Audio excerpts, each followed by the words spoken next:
people that watch the news that are fear-based, they love spreading fear. Hey, you watch that, Nate? You see that shootout? Hey, you see all this stuff happening? Dude, I don't care. Right. There's the economy, then there's my economy, which is my family and my mission. Not that I don't care about other people. My whole mission is to help other people. But I got to put a filter system on my life where I want to have all these people that are running around with a bunch of fear, spreading fear to me because it makes them feel better about living in fear.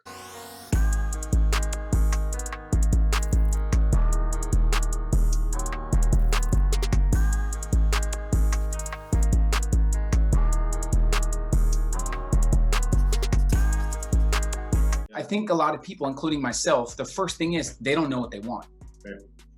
So if I say, and we talked about this at one of the events that you were at, where do you want to be if me and you were hanging out in 1 or 2 years? What would have to happen for you to be excited and satisfied and fulfilled about your life? Yeah.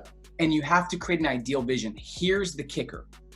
When I kept writing down my vision, the only thing that came out of my head and on the notepad was my past experiences and my past limitations and my current reality. The exercise doesn't work if you base everything off your past. Yeah.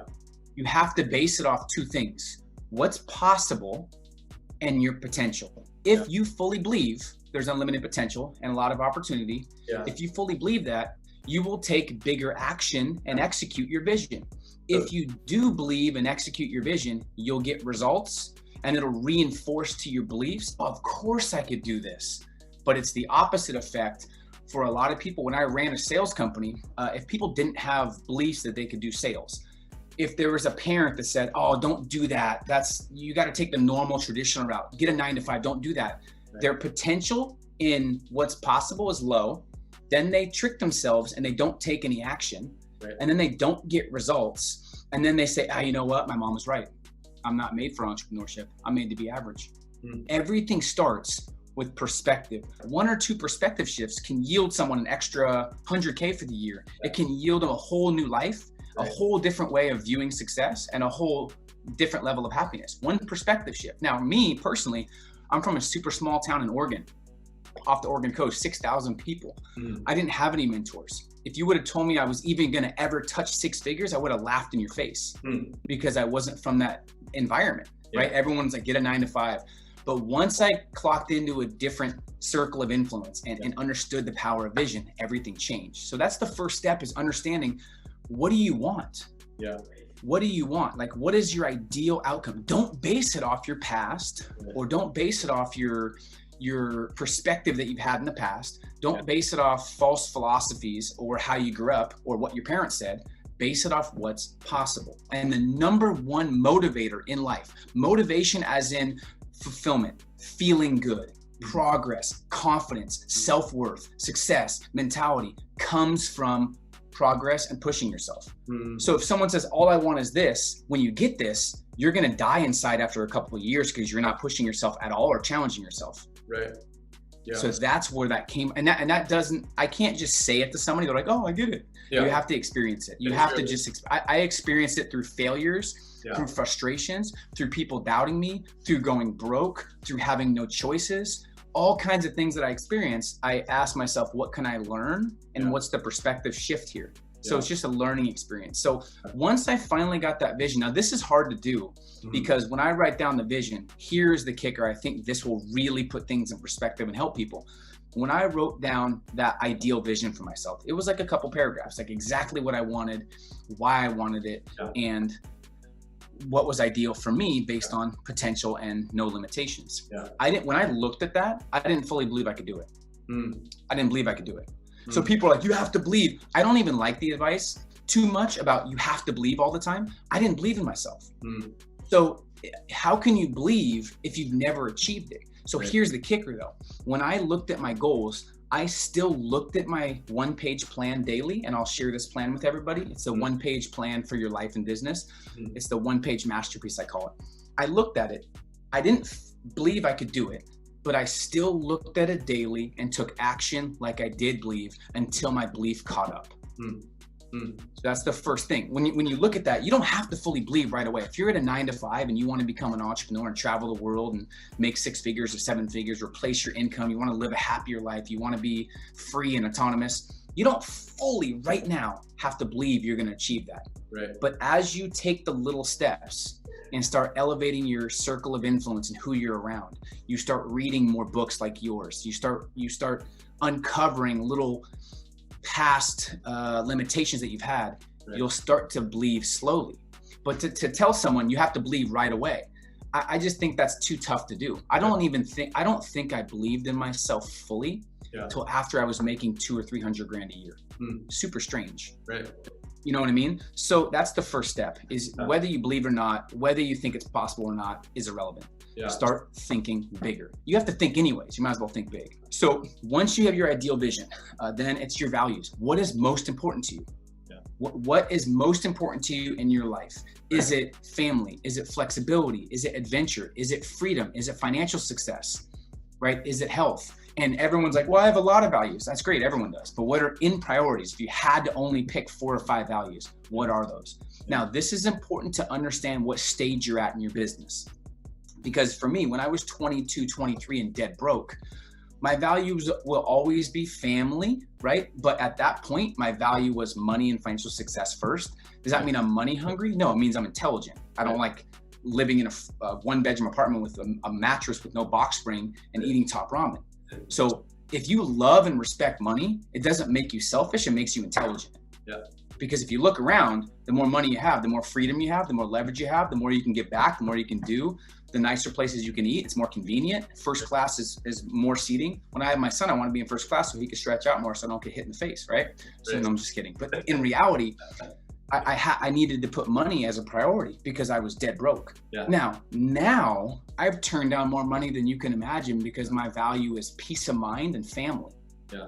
So your values change, but on this vision, based on right now, your current reality, what is your values? Once you have your values intact, next, what are the top 5 results that you want to accomplish in the next 6 months? What are the top 5 action steps that will get you a little bit closer to the 2, 3, 5, 10-year vision? What are a couple of the most important results and action steps? When you become outcome focused, you get results like nobody else does. Right. So people always say like they just want to learn. Okay, that's great to learn and to read, but if anyone can do it and it's a low barrier to entry, it's not very valuable. So let me explain. And I shared this with my sales team and it totally transformed their thinking.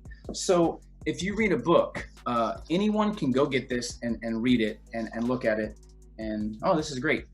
But few people can actually highlight it, think about what they can do in their life to improve and actually take something in there and then execute it. That's a result, right? So anyone can read, few people can take what they read and execute it and actually put it into their vision and their life. So that's why it's more valuable than just reading. So that's the third step. So now we have ideal vision, we have your values, and we have your top 5 results that you want to accomplish in the next 6 months. Okay. Here's the power. What are your top 10 most compelling and fulfilling reasons of why you want to do what you do, of why you want to accomplish that vision, of why you want to reach your potential, of why you want to get those results? Reasons come first, results come second. Right. And I'll tell you, when you have strong reasons, it's hard to sleep.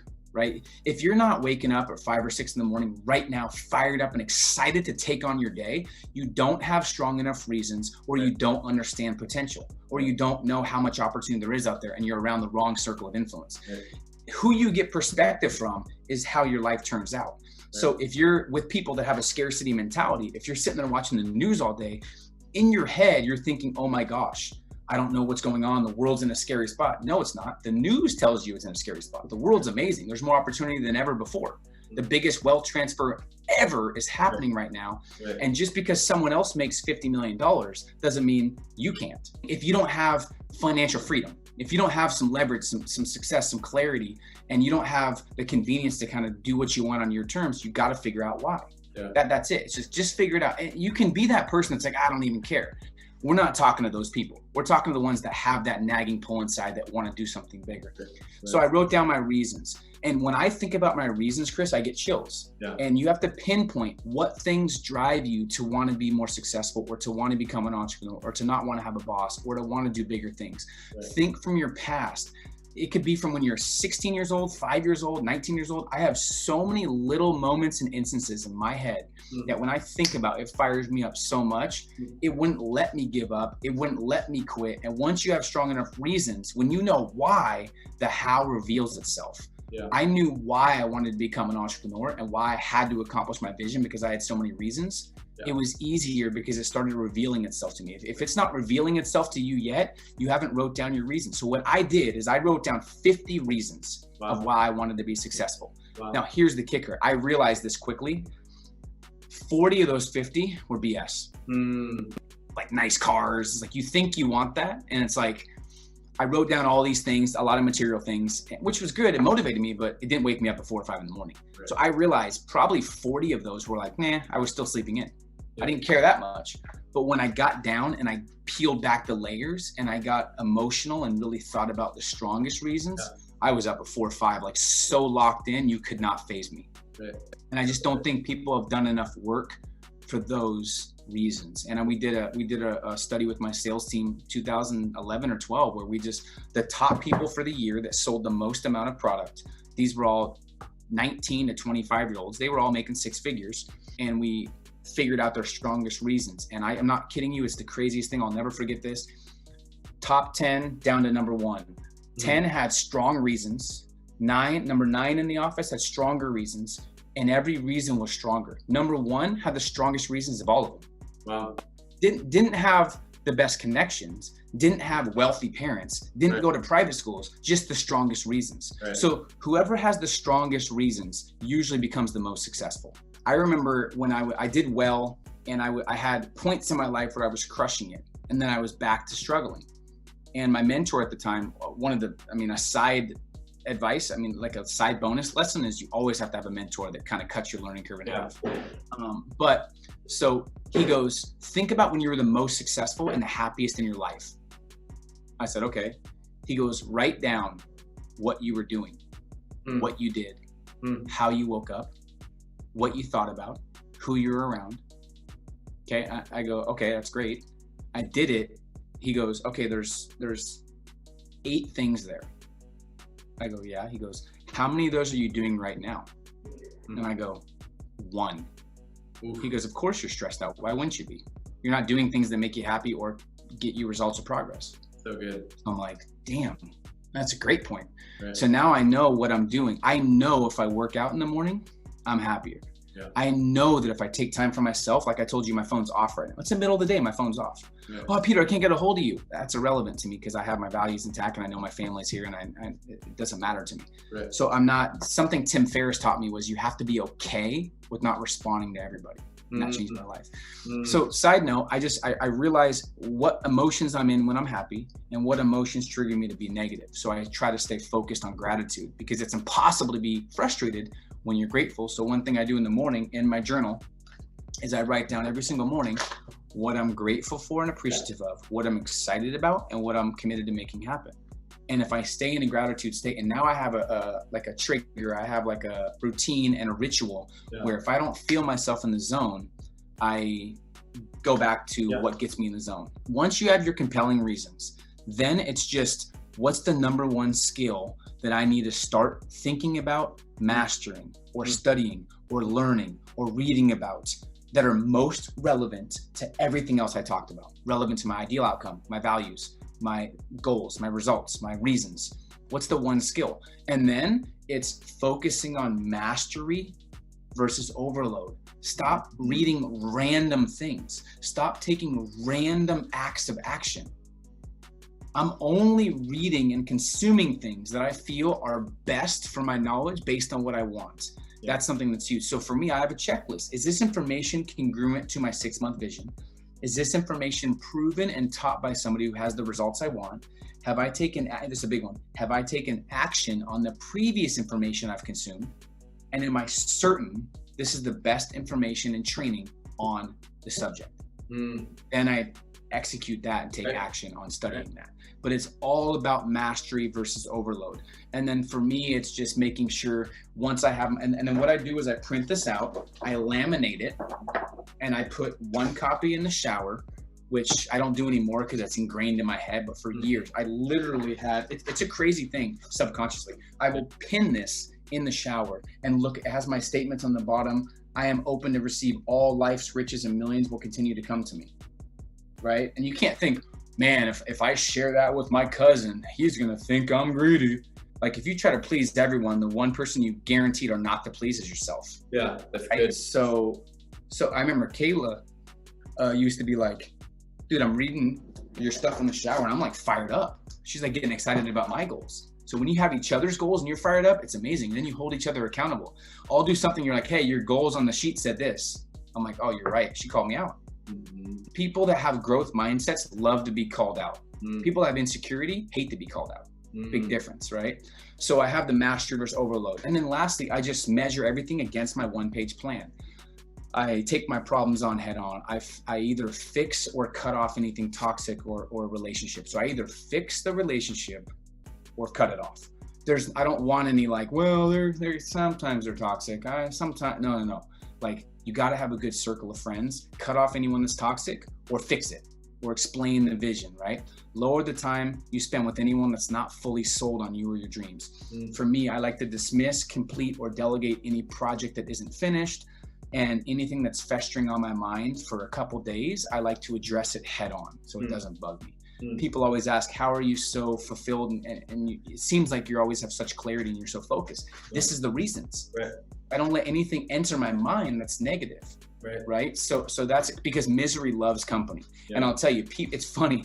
I've noticed in the last year, tell me if you've noticed this, people that watch the news that are fear-based, they love spreading fear.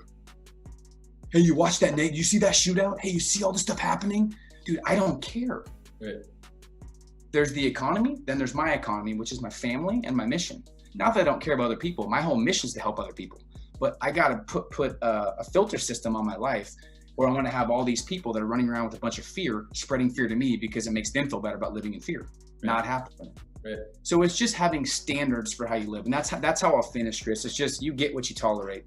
Right. If you tolerate being disrespected, you'll always be disrespected. If you tolerate being broke and stressed, you'll always be broke and stressed. Right. If you tolerate your boss paying you minimum wage, but you going extra mile, you'll always make minimum wage and you'll always work too hard for your money.